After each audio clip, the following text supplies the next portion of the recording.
Welcome to My Disney Brain. If you are deciding if your family's first cruise should be a Disney cruise, we need to look at the math. You are likely weighing two competing desires. You want a premium family vacation that doesn't have the exhausting pace of a theme park, but you are staring down Disney Cruise Line's massive price tag. This side-by-side graphic illustrates what drives that cost. On the right, an industry-standard megaship holds over 5,600 passengers. On the left, a standard Disney ship holds roughly 2,500 to 4,000. That lower passenger density explains the price. You pay a steep premium up front so that once you're on board, you get more personal square footage, highly attentive service, and much shorter lines for the water slides and character meets. You are buying time and sanity. A Disney cruise makes sense strictly for travelers who prioritize a low-friction environment over raw scale and an endless list of onboard attractions. To minimize the financial risk of that premium, many first-timers default to booking a 3-night weekend itinerary. This decision flowchart maps out why that is a logistical trap. On a 3-night sailing, the pacing is brutal. By the time you unpack your suitcase and locate the dining rooms, you have to pack up and disembark. The sweet spot for a first-timer is a 4- or 5-night Bahamas itinerary. Taking a 5-night trip requires spending more money and using more PTO.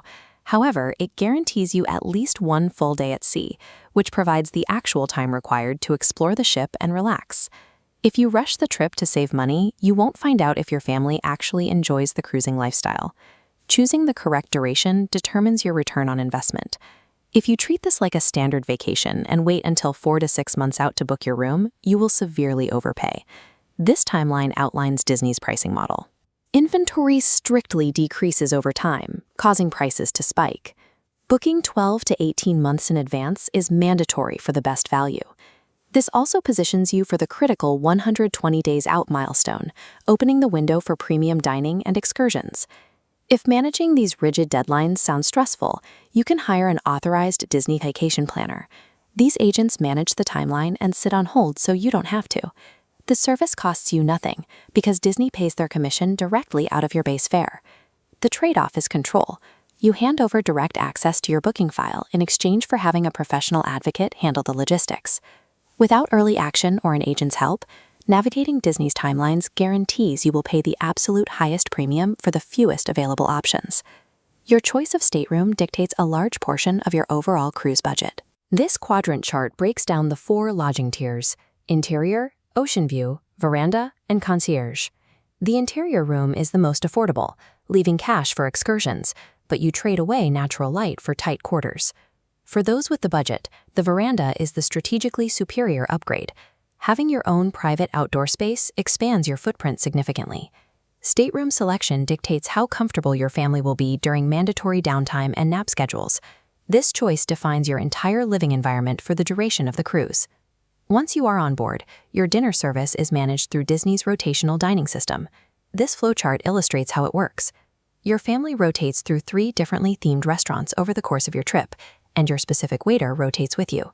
Because the staff follows you, they learn and memorize your drink orders and your children's allergies by night 2.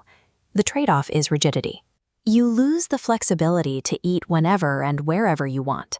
For a quieter evening, you can book Palo, the adults-only Italian restaurant, which carries a $45 per person upcharge. Accessing Palo requires intense logistical competition.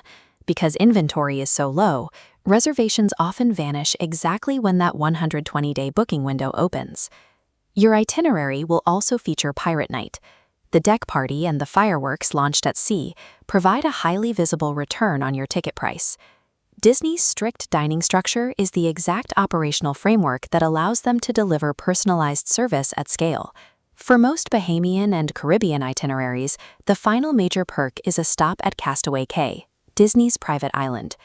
This scorecard highlights what your cruise fare covers here. Beach chairs, umbrellas, and a massive barbecue lunch are all included at no extra cost. The limitations mostly apply to upgrades. Premium cabanas and specific watercraft rentals sell out instantly, usually to concierge-level guests long before you are allowed to book them. If you want a spot at Serenity Bay, the adult-only beach, you don't need to pay extra. You just need to disembark the ship early and walk fast to claim your chairs.